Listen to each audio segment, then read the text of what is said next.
ไป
ไอ้ป้าบ่ได้ขอโทษเด้อนะฮักเจ้าอยู่ดอกแต่อายอยากบอกให้นางหับหูจากในอายกาสิอยู่สิขอสู้กับเมียแสนแพงฮักเจ้าอยู่ดอกบ่ได้บังหลอกเจ้าเด้อแก้มแดงสิให้ป้าเมียไปแต่งไอ้ป้าเมียแพงบ่ได้เด้อนะ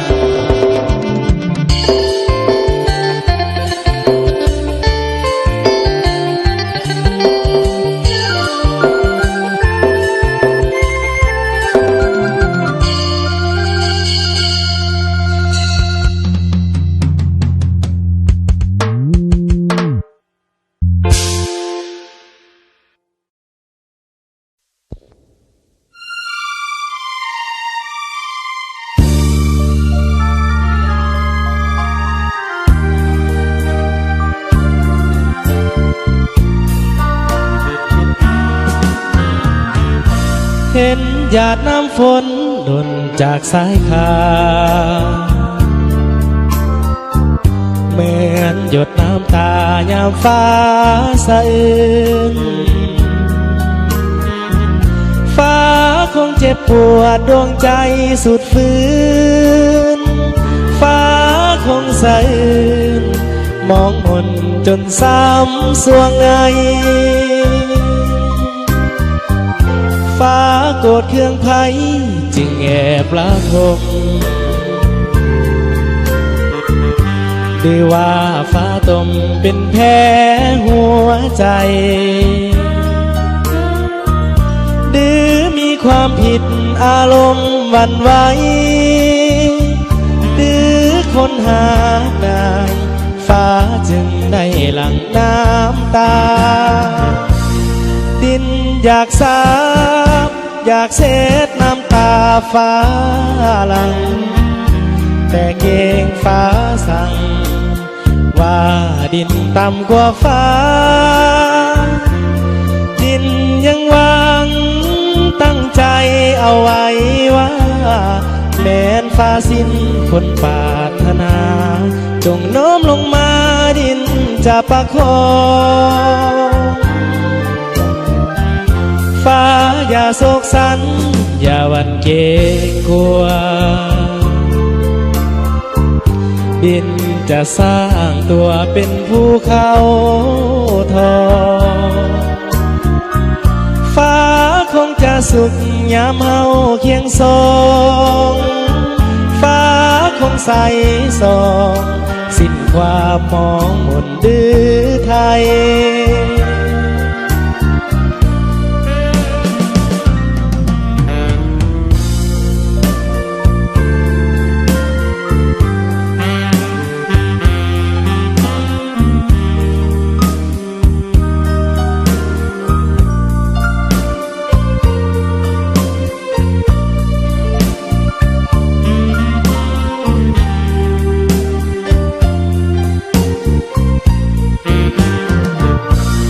ดินอยากสา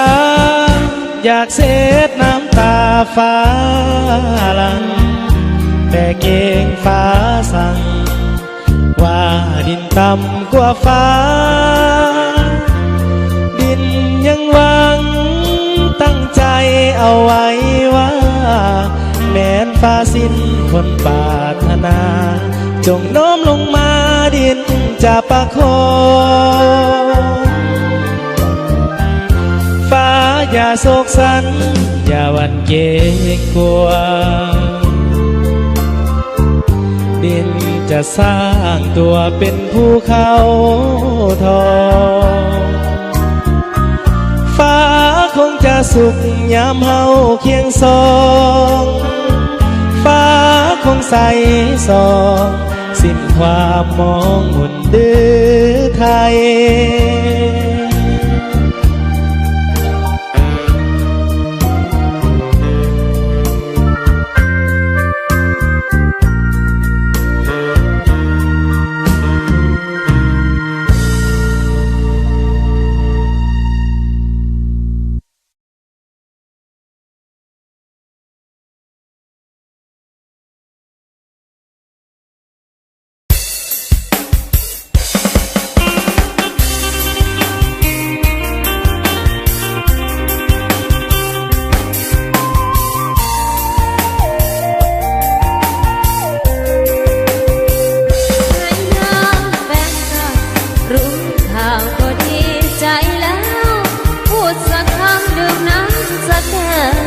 ากทายแล้วจะลา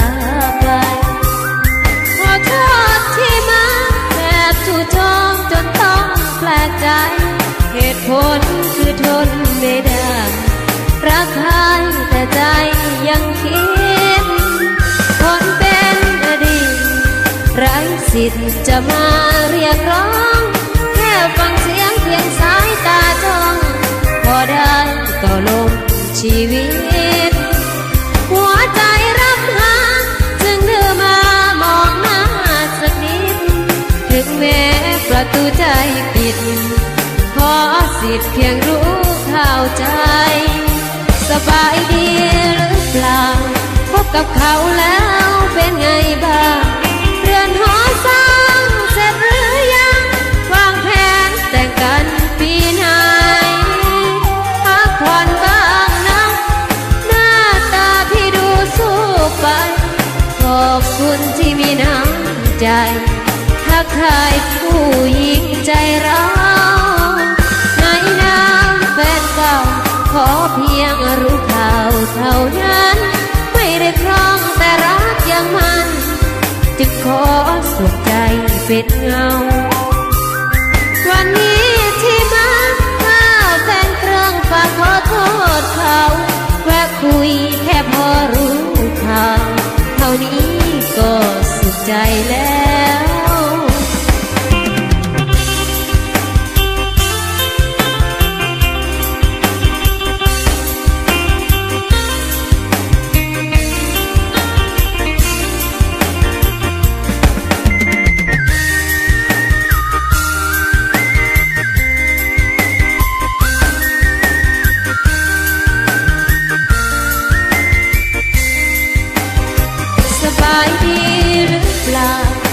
กับเขาแล้วเป็นไงบ้างเรือนหอสร้างเสร็จหรือยังวางแผนแต่งกันปีไหนพักผ่อนบ้างนะหน้าตาพี่ดูสู้ไปขอบคุณที่มีน้ำใจทักทายผู้หญิงใจร้าวในน้ำแฟนเก่าขอเพียงรู้ข่าวเท่านั้นไม่ได้ครองแต่รักยังมันจึงขอส่งใจเป็นเงาวันนี้ที่มาแฟนเครื่องฝากขอโทษเขาแวะคุยแค่พอรู้ข่าวเท่านี้ก็สุขใจแล้ว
ปีนี้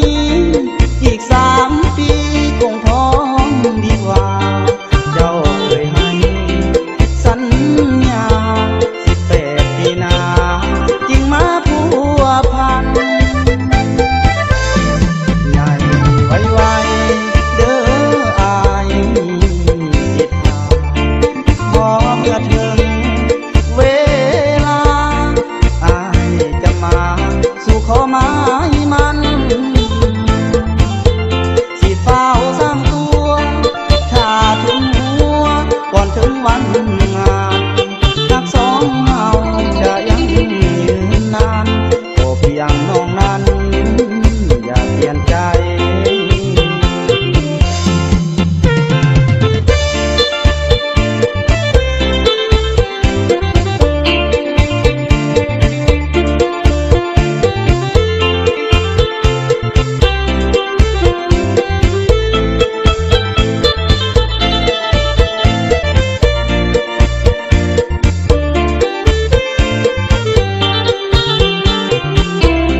สียงเพลงแผ่วหวานของบ่าวบ้านใจ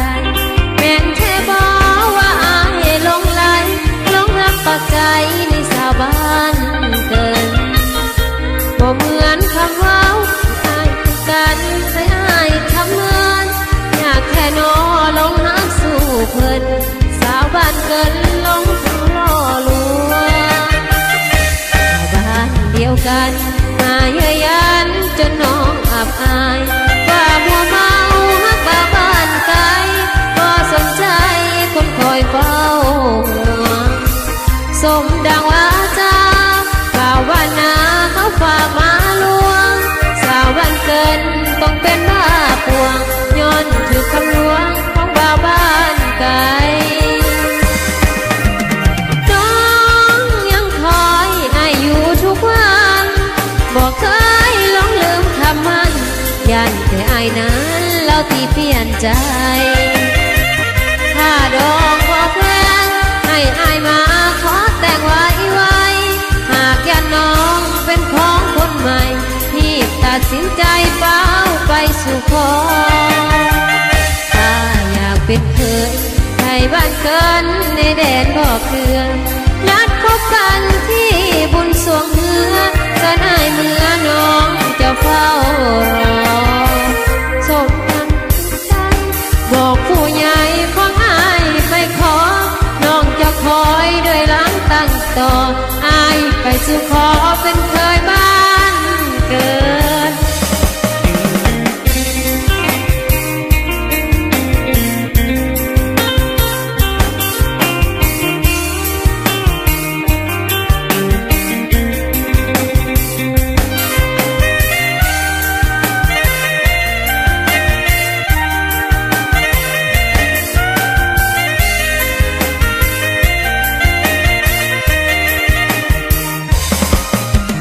น้อ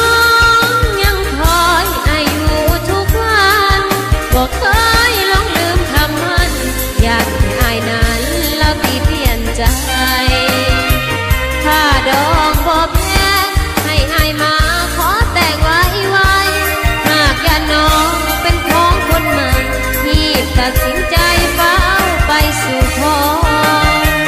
ถ้าอยากเป็นเคยให้บ้านเกินในแดนบ่อเกลือนัดพบกันที่บุญสวงเหือส่วนอายเมื่อน้องจะเฝ้ารอเตรียมจิตเตรียมใจบอกผู้ใหญ่ของอายไปขอน้องจะคอยโดยหวังตั้งต่ออายไปสู่ขอเป็นเคยบ้านเกิน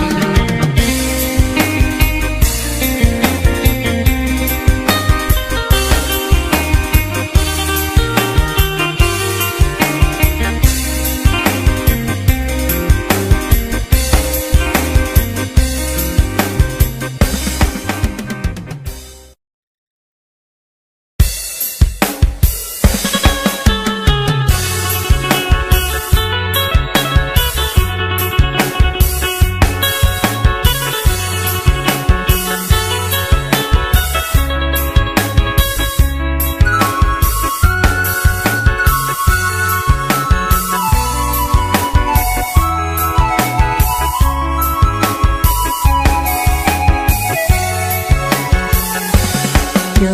บแม่มเบิ่งน้องนั่งลงกับเขาหัวใจยาวยาวเป็นเขากับน้องกอดกันพออีโตนเป็นเจ้านั่งเฝ้าจบอยู่ข้างบ้านคืนนี้บังเอิญเดินทางเงินนุ่งขาดกะเลยจอดอายเห็นเขาจูบลูกหลายคนนี้เจ็บเงินไฟทีจังสีก็ยัง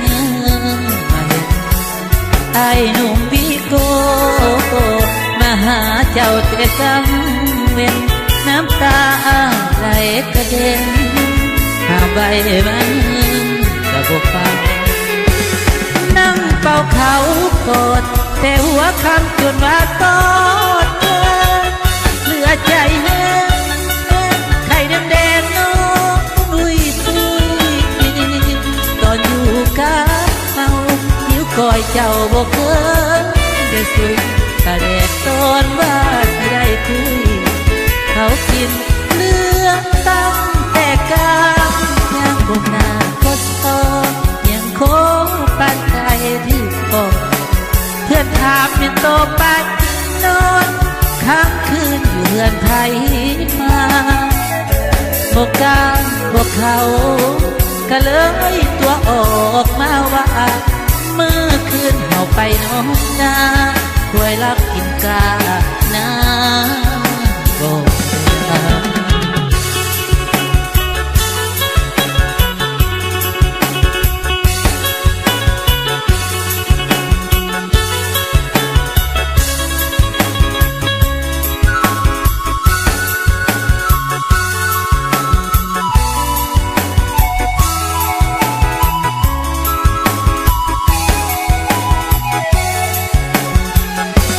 นั่งเฝ้าเขากอดแต่หัวคำจนว่าสอนแย่เหลือใจแห้งแห้งไข่แดงแดงน้องมุนอุยปุยตอนอยู่กับเขานิ้วก้อยเจ้าบอกเกินได้สุยปากเอกตอนว่าสิได้คุยเขากินเลือดตั้งแต่กลางย่างบนหน้าคดคอยังขอปันใจถึงก่อนเพื่อนถามไม่โตไปนอนค้างคืนอยู่เรือนไทยมาบอกกล้าบอกเขาก็เลยตัวออกมาว่าเมื่อคืนเขาไปนอนนาควยรักกินกานา